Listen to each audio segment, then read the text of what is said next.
So বন্ধুরা, good afternoon. তো আমি এখন রয়েছি হাসিমারা। তো এখান থেকে আজকে ব্লগটা স্টার্ট করছি। আজকে আমি করছি আজকে এখান থেকে আমরা আজকে যাবো লঙ্কাপাড়া। আর বাড়ি থেকে এখন পর্যন্ত আমি 41 কিলোমিটার চালিয়েছি। প্রায় আমি পৌনে একটার দিকে রওনা দিয়েছিলাম, আর এখন 1:40 বাজে, প্রায় 1 ঘন্টা হয়ে গেলে এখানে আসলাম। তো এখান থেকে আজকে ভিডিওটি স্টার্ট করছি। আর আজকে বেরিয়ে পড়লাম একাই, তো সোলো রাইডে বেরিয়ে পড়লাম। তো আজকে ব্লগটা দেখো, আর কিছু বলার সো গাইজ, তো আজকে আমাদের রাইডের ফার্স্ট টোলগেটের সামনে প্রায় চলে এলাম, আর 1 কিলোমিটার প্রায় আছে। এবং আজকে কিন্তু ওয়েদারটা দেখো, খুব সুন্দর একটি ওয়েদার অ্যান্ড ভালো লাগছে রাইডে এসে, সোলো রাইডে। তো এখন কিন্তু আমাদের আর 40 কিলোমিটার আমাদের রাস্তা দেখাচ্ছে ম্যাপে। সো আজকে কিন্তু ওয়েদারটা খুব ভালো করেছে, ভালো একটি ওয়েদার। এবং আজকে আমি চলছি সোলো রাইডে, বাট কোনো কিছু ভালো লাগছিল না, মনটাও খারাপ হয়ে গেছে। বাড়িতে বসে বোর হচ্ছিলাম, বাট কেউ নেই যে ঘুরতে যাব। বাট এর জন্য একাই বেরিয়ে পড়লাম সেই পৌনে 1টা নাগাদ। তো এখন আমি রয়েছি বীরপাড়ার উদ্দেশ্যে আমরা যাচ্ছি। তো আমাদের দেখি প্ল্যান আছে যে জলগাঁও বীরপাড়ার থেকে ডান দিক দিয়ে আমরা ভিতর দিয়ে যাব।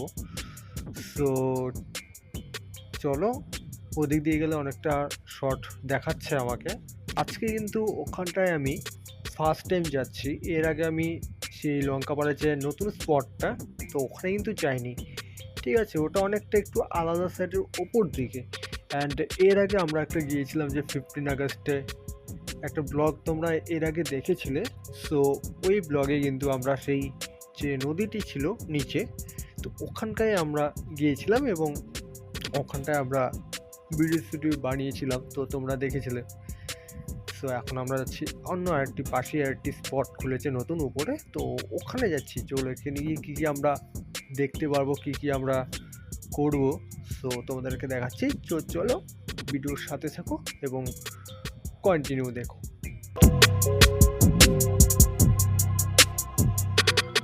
এই ব্রিজটা, তো এখান থেকে তোমরা অনেক ছবি দেখেছো হয়তো। তো প্লেসটা কিন্তু দারুণ প্লেস।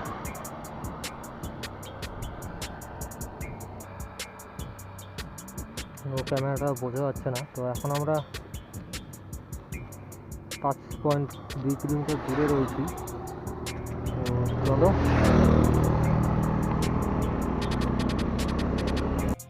সো বন্ধুরা, এই যে নদীটা তোমরা দেখলে, যেখানে আমরা দাঁড়ালাম এখানে, সো এই নদীর নামই হচ্ছে তিথি নদী, যেটা এই নদীর উপর দিয়ে আমরা লঙ্কাপাড়া যাচ্ছি। এবং এই রাস্তাটি হচ্ছে, তোমরা এমজি রোড বলে একটি রোড আছে, ঠিক আছে, দেখলে আগের ভিডিওর মধ্যে, সেই এমজি রোড ধরে তোমরা যদি সোজা এক রাস্তায় এসো, তাহলে এই একটা সুন্দর একটি স্পট তোমরা দেখতে পারবে দূর থেকে। আর আজকে কিন্তু ওয়েদারটা একটু ক্লাউডি আছে, যার কারণে কিন্তু ওই দূরে পাহাড়টা সেরকম বোঝা যাচ্ছে না যদিও। তো এখান থেকে কিন্তু সেই পাহাড়ের দৃশ্যটা অসম্ভব সুন্দর, অপূর্ব সুন্দর লাগে।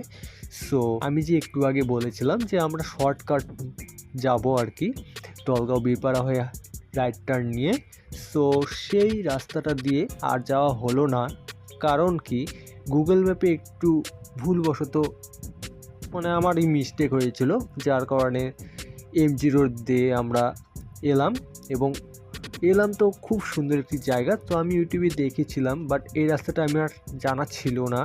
আজকে ফার্স্ট টাইম এলাম এই রাস্তা দিয়ে, কিন্তু অপূর্ব সুন্দর একটি রাস্তা। আর এটাই মেন রাস্তা, মেন হাইওয়ে রাস্তা, খুব সুন্দর জায়গাটা। সো তোমরা এসো এখানটায়, তো আসলে এতটুকুন বলবো যে তোমরা মুগ্ধ হয়ে যাবে ভিডিওটি দেখলে। আর দূর থেকে দেখো পাহাড়গুলো, ও কি দারুণ, অপূর্ব সুন্দর লাগছে, অপূর্ব, যেটা বলে বোঝানো যায় না বস। সব কিছুই একটাই কারণ হচ্ছে পাহাড়, পাহাড়, পাহাড়। পাহাড়ে এসো, সব কিছু ভালো হয়ে যাবে, মন ভালো হয়ে যাবে, নো টেনশন ইয়ার। চলে এসো, বিশাল মজা হচ্ছে।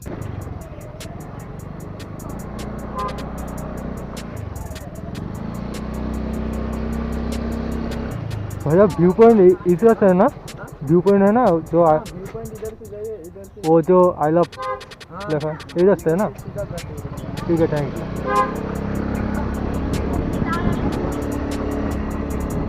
तो বললো এই রাস্তাটা দিয়েই ভিউ পয়েন্ট।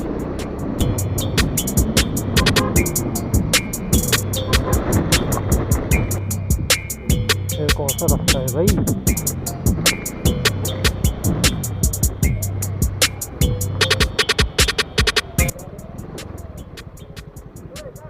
क्या है टिकट? हाँ, पार्किंग चार्ज कितना है? 20 रुपये। चीज़ नहीं है। 20 रुपया। हाँ,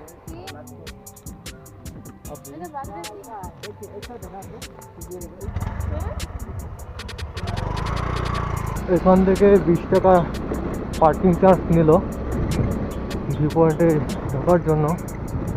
আর দেখো ওই পাশটা নদী, শুকনো নদী। ওয়াও, ভাইপুর থেকে নিচটা দেখো একবার, চা বাগানগুলো মনে হয় দার্জিলিং সাইডে চলে এলাম। আর এতটা অফ রোডিং, ওরে বাপ রে বাপ, দুর্দান্ত জায়গা। ভিউ ইয়ার, সত্যি একা একা এই জায়গাটায় চলে আসবো ভাবতে পারিনি,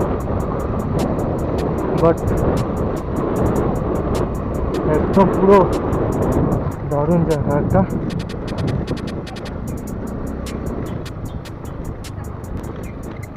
ওয়াও, নিচ থেকে দেখো ভাই জায়গাগুলো অসাধারণ, অসম্ভব জায়গা, যেটা দার্জিলিংয়ে গেলে যেটা ফিল পাওয়া যায় সেম। খুব সুন্দর জায়গাটা।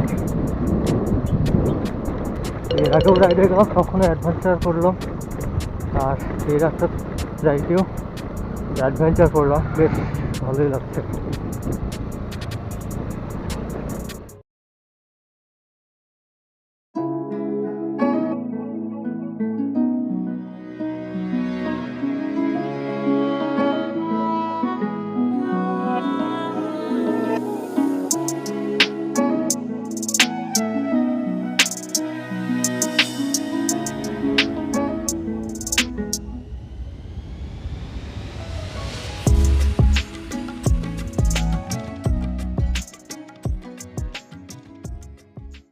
তো দেখো এটা কিন্তু সেই ইয়ে হয়েছিল, তো কত ধস নেমেছে এখান থেকে।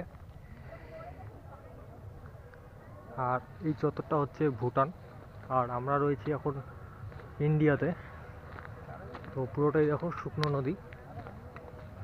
কবারে চলে এসেছি আমি, এবং ভিউটা এটা আমরা ওইখান থেকেও ঘুরে এসেছি, ঘুরে এসে এখন এখানে একটু দাঁড়ালাম। তো পেছনে ভিউটা তোমাদেরকে দেখাবো বলে চারিদিকটা, এবং জায়গাটা খুবই সুন্দর।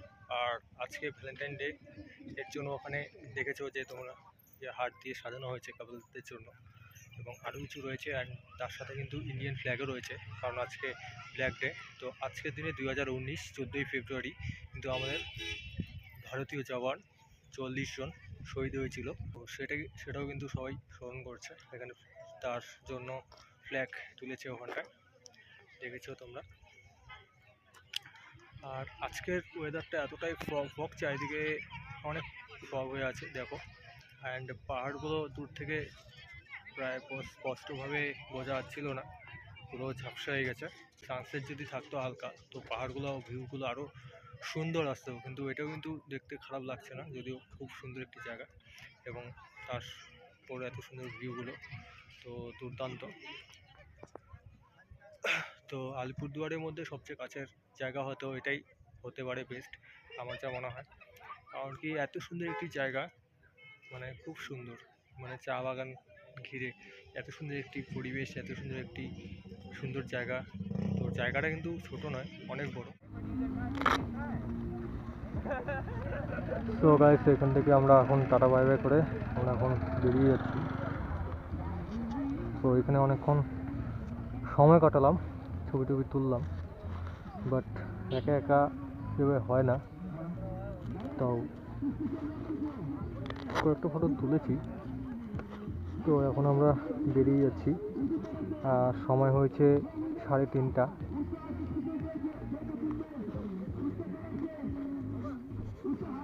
তো যেতে যেতে প্রায় সন্ধ্যা হয়ে যাবে। তো চলো এখান থেকে টাটা বাই বাই করে আমরা বেরিয়ে যাচ্ছি।